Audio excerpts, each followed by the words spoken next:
What? Jeez.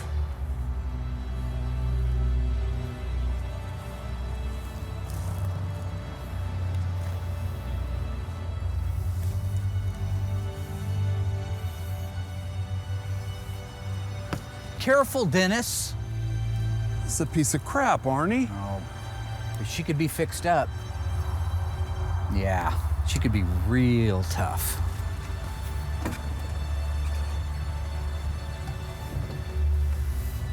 Forget it, Arnie. This thing's got 43,000 miles on it. Probably 143. I don't care. I bet the thing won't even start. She'll start.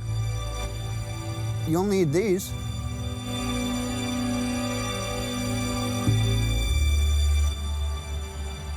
How much do you want for her? I mean, whatever it is, it's not enough. Jeez, Arnie.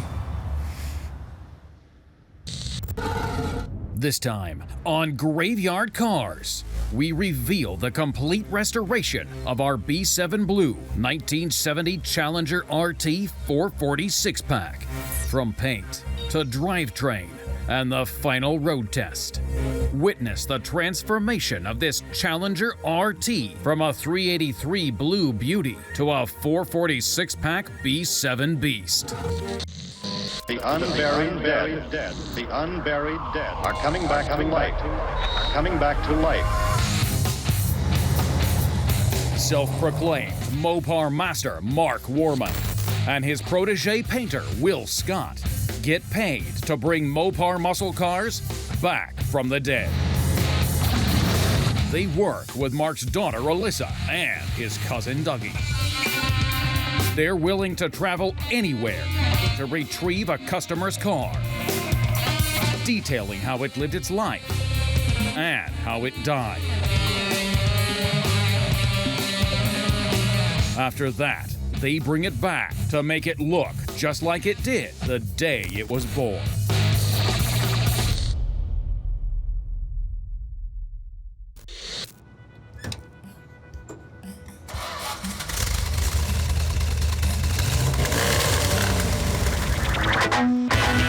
Doug and I are out right now on a maiden voyage in a B7 Blue over B5 Blue interior.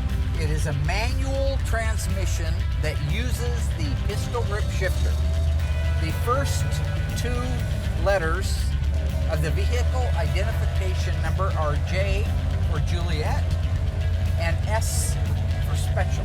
It has a 410 Super Track Pack rear end, a Rally instrument cluster with an 8,000 RPM tachometer, and the speedometer goes up to 150 miles per hour. What are we driving?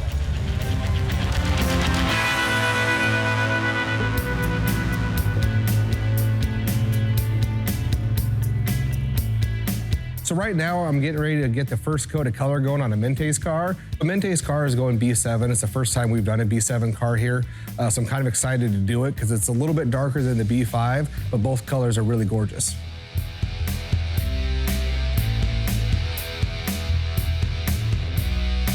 This is a popular color, so PPG's got this one just dialed down. So I order my 3 gallons, they send it to me, I mix it up, do a quick spray out to make sure that it looks good, and then we're spraying.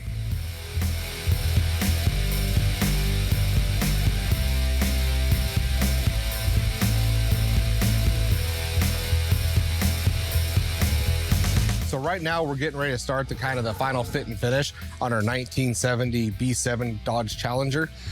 It's just super important to make sure every nut, bolt is in the correct spot, making sure your gaps are good. We put it on the bin pack to relieve some of the pressure, to relieve the sag that happens sometimes when it's on a whirly jig. So with the Mente's car, it's one of the few that we've had here that they come in, is it running, driving, the car had been done in the 80s or 90s, looked good, but wasn't quite up to our standard. So we brought the car in, and just like every other one, we dip them, start all over, and now he's got a nice, clean, all original Challenger. So we get it up there, we relieve that pressure, and then just go around just fine tuning the whole thing, because once everything's set, it stays that way through the rest of the process. So when we take it off the bin pack, it will sag, but you have to trust in what you did before. So when you get the car painted, buffed out, and it's done, it looks great. It might be off a little bit, but once you put it over an assembly side and put it back on the bin pack where it's got more stability underneath it, all those gaps look great.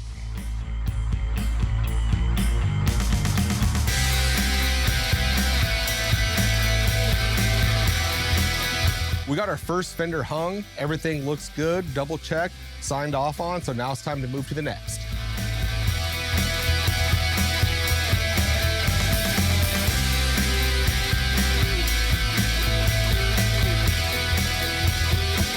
So we got the final fit and finish done on our 1970 Challenger. Everything came out just the way it should. So at this point, we're gonna roll it in the booth and get some color going on it. Right now, we have our 1970 B7 Dodge Challenger in the booth. We're trying to get this car done. It's supposed to be 100 degrees today, and being that it's a metallic, the sooner we can get it done. When it's cooler outside, the metallic will lay out better. So I'm trying to hurry up, get it done, so that way we have a nice clean paint job in the end. This is the first time we've done a B7 car, especially on a Challenger, so I'm excited to get it done and see how it comes out.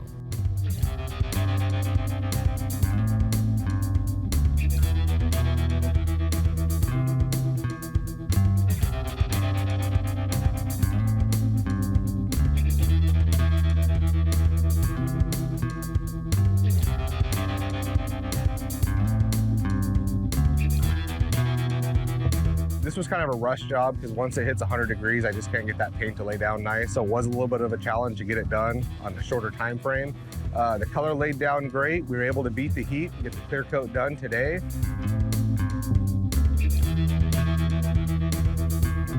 So I'm getting ready to head in the booth right now and start the cut and buff process on our 1970 Challenger. I'm going to start with 800, then I'm going to go to 1200, 1500, 2000, then 3000. So the car's already pretty much been cut, except it hasn't been done with 2000 yet. You can see it's still shiny through here because I stay off that line. So I do this just to protect it. Challengers are a little more tricky because, right, we got a real sharp style line where a Cuda doesn't. So you kind of got to watch that line. So a lot of times I'll just mask off the line when I do my sanding and buffing to ensure that we don't burn. So it takes a little bit more time than some of the other cars, but the end result's the same. I mask up all the edges just because I don't want to burn it. Because once you burn it, then sometimes it can be challenging trying to fix it. So I just would rather be safe than sorry, make sure those edges are all protected, and then that way I don't have to fix anything later. If you catch the edge, whether it be when you're sanding it or with the buffer, if you don't have those edges protected, you burn it. Is what that means is you actually sand off the 3 or 4 coats of clear coat, the however many coats of color that you have on there, and you can go right down to the primer. So you can have something that's actually an inch or two long, and it'll be primer underneath there. So you can literally take the paint off all the way down to primer on that. So that's why I just put the tape down to make sure I don't have any problems at all. Now that the sanding is all done completely, I start the buffing process. I get all the dust, get the whole car wiped down so it's a nice, clean, fresh surface to start with. It was one of those things that has really sharp edges, so I made sure I went through the whole car, masked them up, went from 800 all the way out to 2000, and the finer grits in between, so that way when it came time to buff it, it really buffs quickly. I start with a wool pad, compound number 1, and I use that wool pad over the whole car.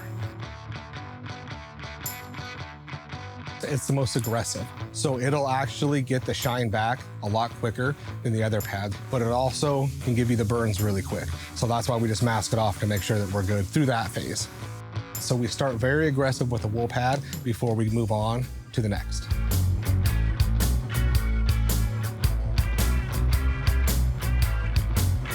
These cars are a process. Mark is very meticulous, on every nut and bolt has to be OE. If it's not OE, it's because a customer requested something else. But these cars take time. Trying to find qualified people to come in here and do what Mark and I ask is hard enough as it is. So right now I'm doing this by myself. So I have 2 weeks into getting that Challenger looking perfect to come over to assembly. Well, while I'm doing that, I have nobody else helping me currently out there in the shop, so you fall behind on stuff like this. So it's impossible to try to get a car done every episode. If you were to look at those cars done every episode a year later, they're not gonna look nearly as good as what we produce at a slower rate. The buffing process, like I said, it's kind of a tedious thing, so you just have to slow down, take your time, protect your edges like we always do. I'm gonna grab George and roll the car out there. Normally I do the washing by myself, but on these hot days, that compound dries quick, the water dries quick, so I'll grab him to kind of tag team it, and we can get the process done quicker. George has come a long ways. You know, I think he's been with us for 4 years now. And we didn't even get along actually for the first couple of years, but he's really stuck it out and actually learned a lot. So he's kind of like my right-hand guy when I need something or questions, like something I don't even know. I usually go to him with everything for help around the shop. Even though it's hot, you don't have to worry about it burning the paint. I don't get that close to the panel, and we're kind of just a good once over because George just went through and pretty much done all the legwork already. So you're really not sitting on one spot and just running it on there. It's kind of an overall wash. See, when I was a kid, I used to wash these cars, and then Mark would stand here and he'd make sure I was soaked by the time it was all over. So I'm a much better teacher than Mark ever was. George isn't all wet. I'm not making a mess out of him. I got to be honest, I appreciate that. You're welcome. He would make me hold the seat belts out, and then he would run that pressure washer right up to my hand, which would totally soak me. And then sometimes it'd be funny to hit my hand, which that hurts. So now that we have our own teams and I got my own guys, I'm not going to go with the path that Mark does. I don't give a damn what you think you are entitled to. You got it right, I did! So I have George out there with me. We washed the car. I didn't soak them. I'm trying to treat them better than Mark does. So Mark believes in really beating them down and then bringing them back up so they can really appreciate being down. So with my team, I just try to, right now they're like the D team. And because they all showed up this week, I've moved them up to a D+. So in my way, it's very easy for them to rise quicker. And then by doing that, they also take better care of me in the long run. Back in the old days, I used to bicker with everybody here. Uh-oh. Hey, boss. Give him a hard time because I used to go the same path as Mark. But now I don't go his path anymore. Did you get a name tag, George? Uh-oh. Yep. Now we're all about, keeping people higher, build morale, keep them in a good mood all the time. That way they perform better. George and I did a great job. He did a great job. It's pretty basic on what you have to do. You just have to be thorough.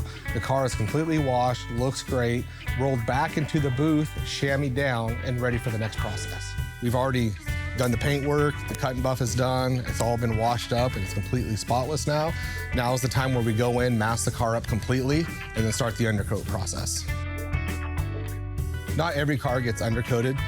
The ones that we do were factory done already, so we just make sure we always replicate that. It's nice to have it on there because it does quiet the noise down a little bit. I don't put it on as heavy as the factory does, so I like it to look a little bit cleaner so you can see the quality of repairs we've done when it comes to putting in floor pans and whatnot. But it's a quick process, prevents the underside of the car getting beat up, and we do it to almost every car here.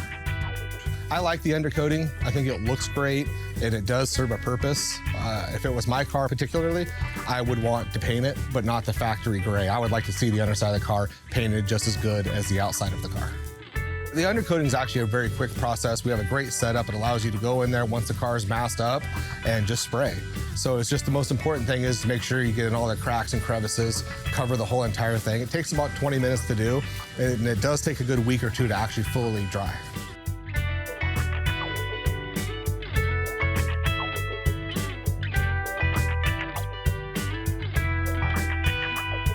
The car looks amazing. The undercoat went perfect as usual. So I'll give that about 30 minutes to kind of dry a little bit, unmask the car completely, and roll it over to the assembly shop. Stay tuned. There's more to come in the restoration and transformation of this former 383. Okay, lowering down. Second floor mannequins and apparel. The Ghouls install the new 440 drivetrain. Hold on, Mark. And Will has a problem with the transverse stripe. There's no bumblebee stripe on it. Car's a bumblebee car, remember? Not like a decal?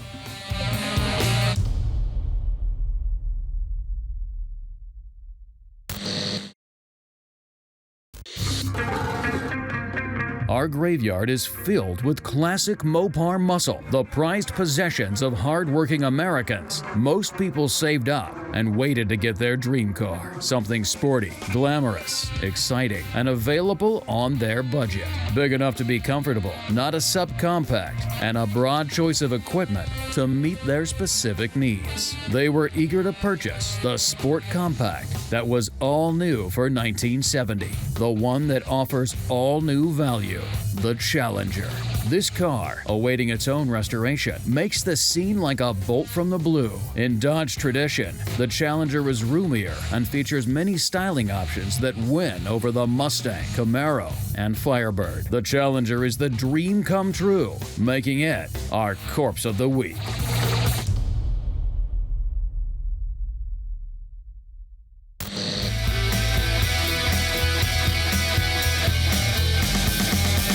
Our 1970 Dodge Challenger RT. This is a B7 blue car. It has a white Bumblebee stripe, black interior. Originally, it was a 383 4-speed car. The customer wants me to convert it over to a 446-pack 4-speed car. So that's what we've been in the process of doing. The drivetrain is all built out. We've been assembling what we can on the car until the drivetrain was done. The other day, we got the deck lid on it. We're starting to do the final sheet metal. So the last piece of final sheet metal is going to be our hood. That's a 3-guy job. It's 2 guys, 1 on each side, 1 at the front holding the balance. It's just better to be safe than sorry. Brewster? Yes, Mark. Okay. Alrighty. What? Okay, raise straight up in the air. These hoods are big and they're heavy, so it is good to have 3 people doing it because it's very easy for a hood to jump or move a little bit and chip a fender. So it gets a little tense, but when you have 3 people just taking your time, making sure you're doing a good job, it usually goes fairly quick. Now, Will, I have a question for you. No, you don't. Yes, I do. Anyway, I was working with the greenhorn. We were putting the deck lid on. Something jumped out at me. I couldn't help but notice. What's that? There's no Bumblebee stripe on it. Car's a Bumblebee car, remember? Not like a decal?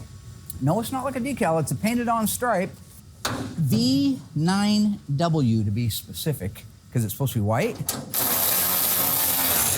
Now, I'm just wondering why you didn't put it on there, because it's supposed to go on underneath the paint. Why didn't you tell me? What, Will? Can you lift up in the front a little bit? Why didn't you tell me?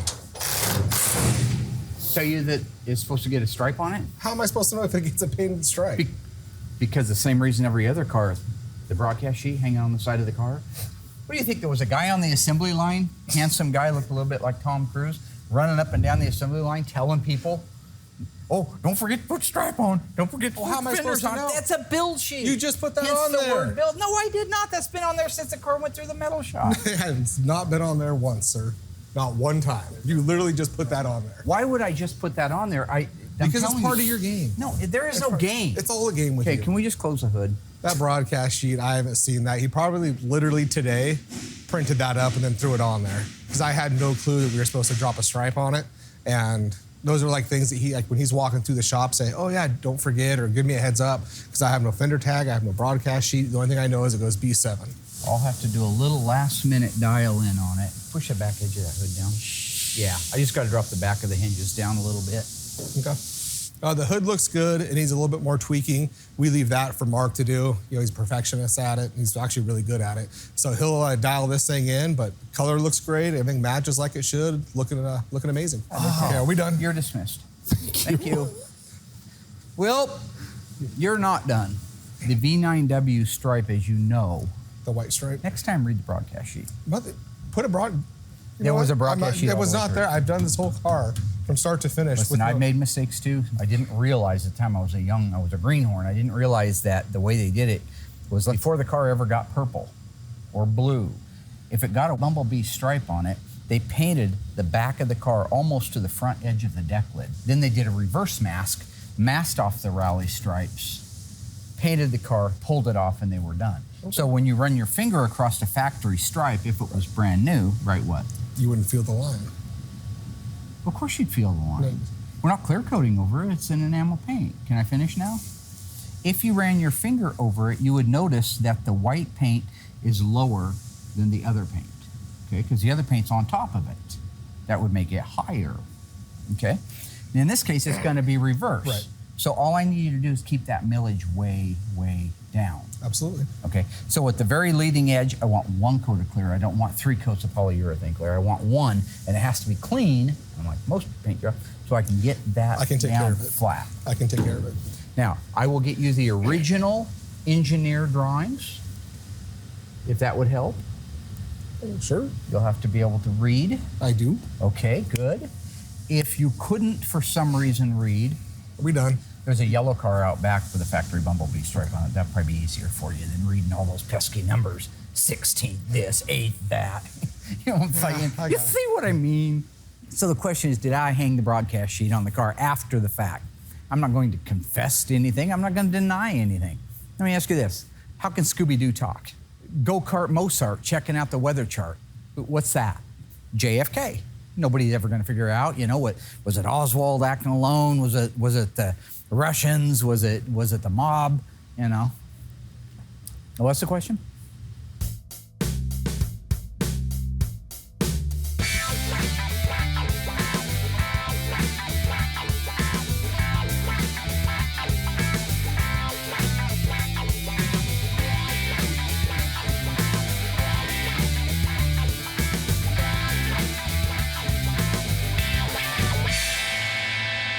So right now we're getting ready to install the drivetrain in our 1970 Dodge Challenger RT. I want to start out by just talking about some of the things that make this unique and correct for a 1970 Challenger. The Challenger started life as a real RT, 383 4-speed car. The owner always wanted a 440 6-pack 4-speed car. So he commissioned me to restore the car, but when we go back together with the engine, transmission, rear end, suspension, make it exactly the way a 440 6-pack car would have been in 1970. So you guys ready to go to school? Yeah. Let's start with the clutch and fan blade assembly. The gentleman who owns this car wants it to be an A34, which also means it has max cooling. Heavy-duty max cooling, which means it gets a 26-inch radiator, a fan shroud, this fan blade, and this clutch fan. The 2806070, that is the correct fan from 1968 to 1971. That is a correct reproduction of the very, very difficult to find in good shape fan, because it's at the front of the engine. It's sucking stuff through that radiator for 50 years. It gets the living tar beat out of it. Yeah. So to find nice ones, this was a great investment for Tony to start making. This unit right here is correct for our 1970. What is this item called? Fuel vapor separator. Fuel vapor boy. separator. Oh, Oh, Rooster's boy. coming in. Oh, Dougie's coming in. That's right. This is the intake side. It's 3/8. It's the intake side, goes back to the fuel tank. The fuel gets sucked into here and then pumped out to here and up to the carburetors. But there's excess fuel, there's excess vapors. What happens to those? This is an early version of emission control. This little 1/4-inch return line goes back all the way to the tank and puts all that extra stuff back in the tank again. So it can come back up this and be reused again. So it really is kind of an efficient little setup. Yeah. They didn't use it on the 383 slant 6 small blocks, but they did use it on this. So the other things that I harp on you all the time about is making sure that we have the right nuts and the right bolts, right? So how do we know that this little bracket that holds the alternator and these bolts that hold it in place are right? Any bolt would hold them this long enough to work, right? If we look carefully, there's some things we'll notice. Don't take for granted that this alternator is just on here. This is not an air conditioning car. You couldn't get air conditioning on a 440 4-speed anything. So whether there was a 6-pack on top of the engine or there was a 4-barrel on top of it, you couldn't get a 440 or 4-speed in air conditioning. So that's already off the charts. If it was air conditioning, this would be a dual pulley. It would take 2 belts. So this is the correct single pulley. It is also black in color. We learned in our Corpse of the Week that the 1970 Challenger was the dream car hardworking Americans were after. Glamorous, sporty, and budget-friendly. The Gator Grain vinyl top was a new option on the 1970 Challenger. And what other Dodge? Was it the Monaco, the Dart, the Charger? Think you know? Find out after the break.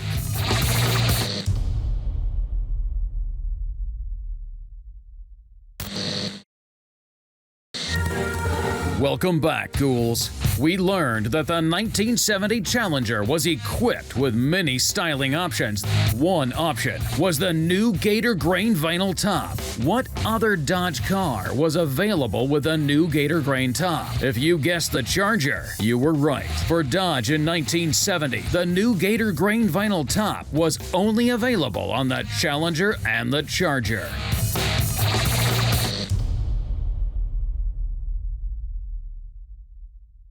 You'll notice this bolt right here that goes through the correct replica heater hose bracket. This is the correct one that they started life with, that most of the guys, when they changed these hoses out, threw this on the ground and it never got put back on. This is original. That bolt, you see what's in the middle of that bolt? The H? That's a Highland bolt. Okay. That is the correct original Highland bolt. Look at this one with the serrated top on it with these little teeth in it. That is the correct bolt. It's very short and it's specific. It's made that way to go into that hole. See the word top here, so you can't get it upside down because I know where you're from. And then down here you'll see the L5. That is the correct bolt that holds the lower part, the pivoting part of the bracketry. When was that car built? September 2nd, Of what year? 1969. Very good. So that means everything on this engine, if it's dated, should be dated before that date, right? Or correctly concurrent with that date. Spark plug wires. These are replicas of the original Chrysler Corporation wires, the black with the yellow writing. If we know that January, February, and March would be the first quarter of 1969, what quarter should these spark plug wires be? The second or the Closest third, right? to the production It just date without couldn't be going the over. It's fourth. like the Price is Right. The Okay. closest date So the without third, going then. over it, the third quarter, that's right. And so when you look very carefully right here, what do you see? H3Q69. Third quarter of 69. That's how accurate it has to be. These are the correct heater hoses with the correct part numbers on them. This is the correct upper radiator hose with the part number on it. And this is the correct lower radiator hose with the part number on it. So on that side, that's about it. Just a couple things real quick over here. Since this is going into an A34 car, it has a 410 gear ratio. Mopar made it mandatory that any of their axle package cars that had a gear ratio of 3.55 to 1 or lower got a power steering cooler. That's called being accurate. So that is a power steering cooler that was mandatory with it. Also, the other thing that is mandatory, Disc brakes? disc brakes. So you are standing by, good. So what we gotta do is we gotta locate these front leaf spring hangers into the holes near the torque box area, okay? Bring the front of the axle up a little. Yep, just like that. And I'll come down just a little bit. Okay. Beautiful. All right, we got everything in there. The nuts are in position and loose, that's good. We need to lower the car down and put the rear actual shackles in place. That's good. How we doing, guys? All right, got it.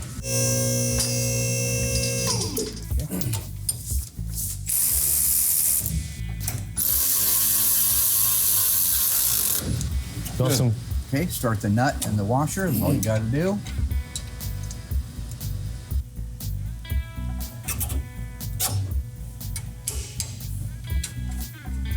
Yeah, tighten that down till I see.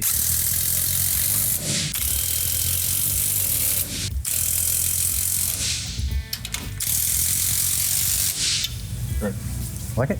Good job, guys. Looks good. Let's go ahead and do the engine and transmission. Then we can put the wheels and tires on it. We'll call it a morning. All right, let's get her done. Yeah. Okay, so here's what we're doing right now. Mark has told me what the color is that goes on the back of this car. I just like to come in and double check, especially for the fact that Mark has went and purchased the original books from 1970 and 1971 from PPG. It's a great thing to have. Right now we have a lot of the photocopies, but these are the actual originals. So we flip through, find the 1970. We have the W1, which is the white. So that's our white that we'll be using. And one of the best parts about this is when you go to the back, it actually lists what everything was for with these colors.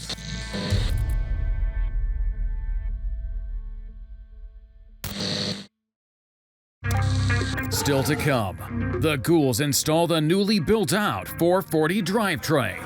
Will lays out the very unique white transverse stripe, despite Mark's interference. Now don't really follow him. Just quit filming, because this is where he likes to start popping in. And and the Dodge driving duo take this B7 beast for a road test. No hands.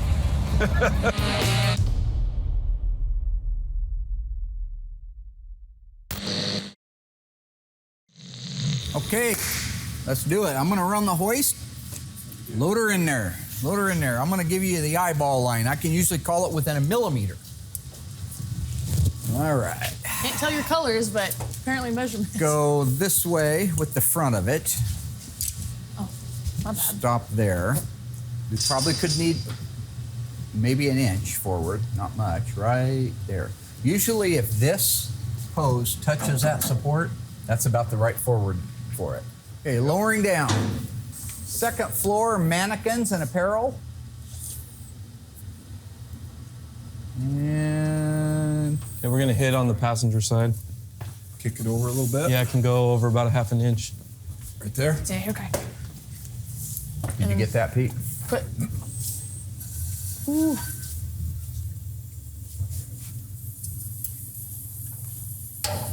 Oh. Hold on, Mark. Okay. Okay, lowering. Wow, we actually cleared everything except for Oh. a shock. You go up just a little bit. I got the shock. It'll pull down. Pull it straight out the front. Yep. There you go. So right now everything is installed as far as the engine is completely restored and installed. Pass-on transmission, did the Hemi 4-speed. It's all done and ready to go. We'll have to do our assembly line markings on it. That's all that'll be left there. Rear end is in place, which is great. So now they're just making final connections. We'll put the wheels and tires on it, let it down. Then we can get it moved over to Will so he can put the V9W stripe on the back that he seemed to have not been able to read the broadcast sheet for. So, Dougie! Yeah, Mark. Hi, Dougie. Hi. Think he does that. That's Hello. What's wrong? Hi, Mark.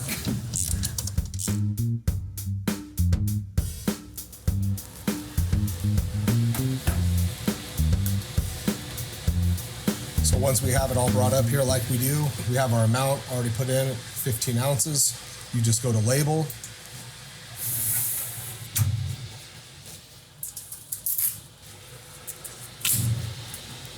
So it has everything in it, so now we're good to go mix it.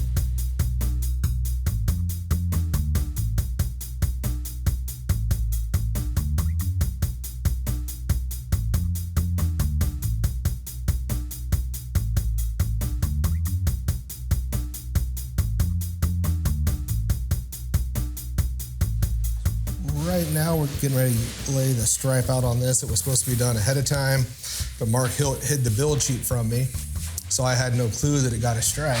He thought it'd be funny to hide it from me. So I really had nothing to go off of, because originally we were supposed to paint this white and then go back and mask the white off, do the blue. So we're doing it a little backwards, but that's all right. Getting it taken care of now. Now see, now don't really follow him. Just quit filming, because this is where he likes to start popping in. Yeah, see, wait.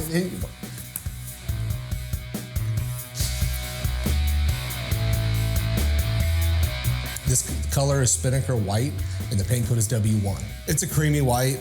When you first spray it, it looks like it's really, really off, but once you unmask the car and look at it, it is a creamy white, but it's not as noticeable once you get the blue. All right, ghouls. Another moment to test your knowledge about 1970 Challengers. Chrysler sold over 83,000 Challengers in 1970. True or false? Duster sales in 1975 surpassed any individual year of Challenger sales from 70 to 74. Are we telling the truth? Find out after the break.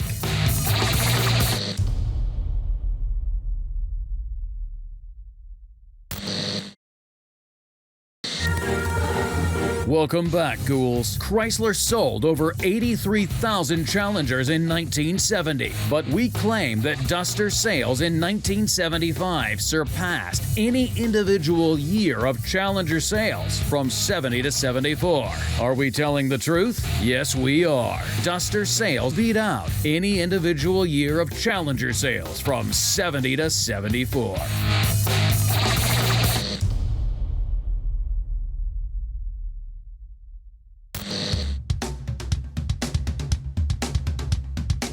So with our 1970 Dodge Challenger, we're getting close to getting it across the finish line. Gonna do a fire up on it right now. We have not started this engine. Usually we do an engine test run, but we didn't get an opportunity on this one. So we're gonna check for oil leaks, make sure that it runs well. Before we do that, we'll do a quick system check, make sure that the fluids are topped off and that it's truly ready. Sound good? Yeah. And then fire it up? Uh-huh. Okay. Oil. Doug, you want to check the antifreeze? Nice and full. Look at that. Looks good. You good? The coolant's good. Okay. And power, We're getting fuel. power steering is full. Okay. Okay. I'm going to try to start her up. Like Mick Jagger said, start me up. Never stop. Never stop.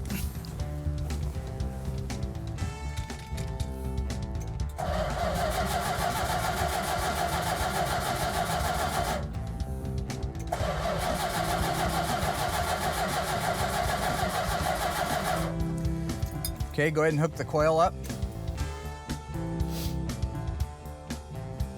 Alrighty.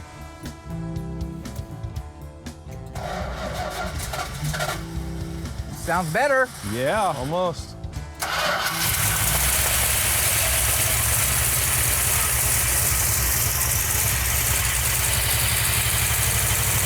Advance the timing a little.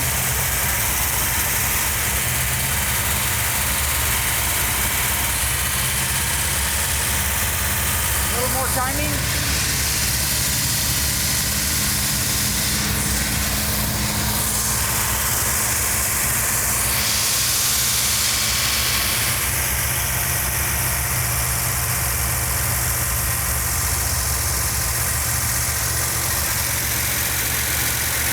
Those valves will quiet down.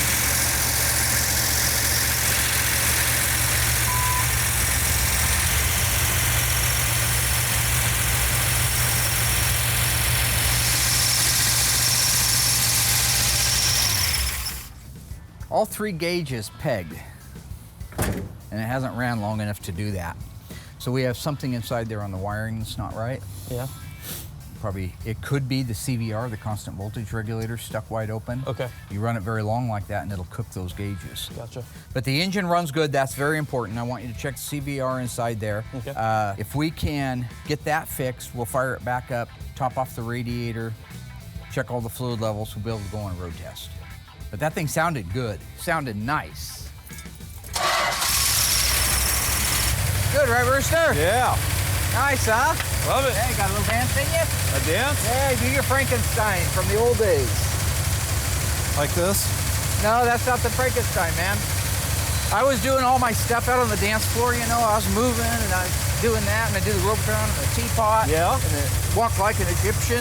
I was doing that. Yeah. We did And I this looked the over last and there's fire up. Dougie. Same thing. That was his movement. That was his move. It was called the Frankenstein, man. Recycled jokes. Anyway, I had some moves. I can't show them nowadays because I got told I can't, but trust you me, I had some moves.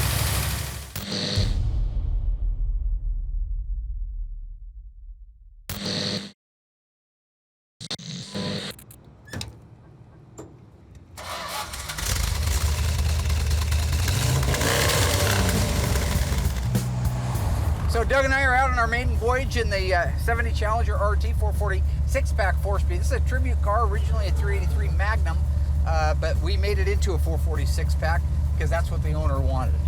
B7 blue over B5 blue interior. It is a manual transmission that uses the pistol grip shifter. The first 2 letters of the vehicle identification number are J for Juliet and S for special. It has a 410 Super Track Pack rear end, a Rally instrument cluster with an 8,000 RPM tachometer, a clock, fuel gauge, temperature gauge, oil pressure gauge, and the speedometer goes up to 150 miles per hour. So this is our first trip out. We're just taking off from the shop. Right now it's in 3rd gear, doing about 2,400 RPM. We're averaging about 45 miles an hour.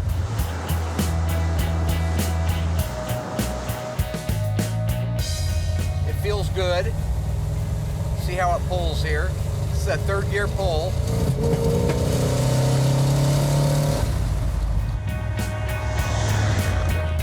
Feels good, it has a nice pull to it. The steering, look at that. No hands. Arnie Cunningham.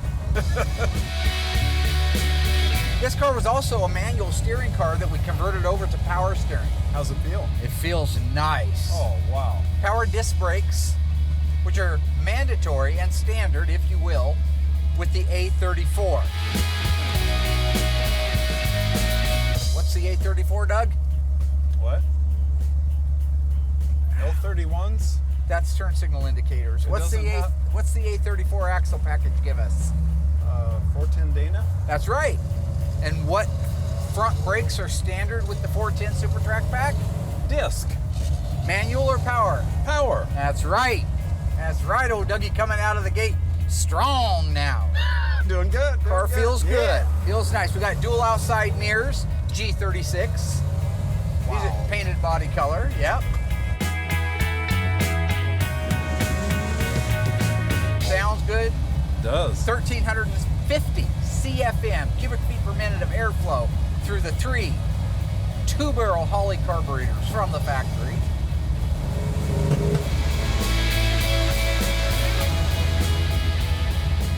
Okay, we're going to shift down to 2nd, which is pretty fast right now. We're doing about 50.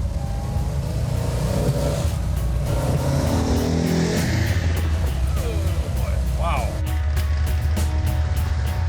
Feels nice. Idle's nice, has a nice bump stick to it. We use Comp Cam 284, 484, 284 duration, 484 lift. Sounds nice. Sure does. Got our brand new AMD interior trim panels. Now see, these were impossible to find a while back. Nobody was reproducing them. Well, that's not true. The people that were reproducing them were doing a terrible job, and they looked hideous. Oh, these, go ahead. These look nice. They do look nice.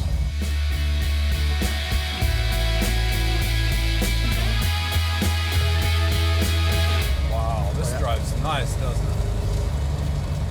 Straight as an arrow. Oh boy. Oh boy, is right.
Awesome. We are back at the ranch. That is a phenomenal road test. Everything worked like it's supposed to. That's the way they're supposed to work, is exactly like that. I love it. I love it. Yeah. Very nice. Me and the rooster, being normal. Kiss my ass.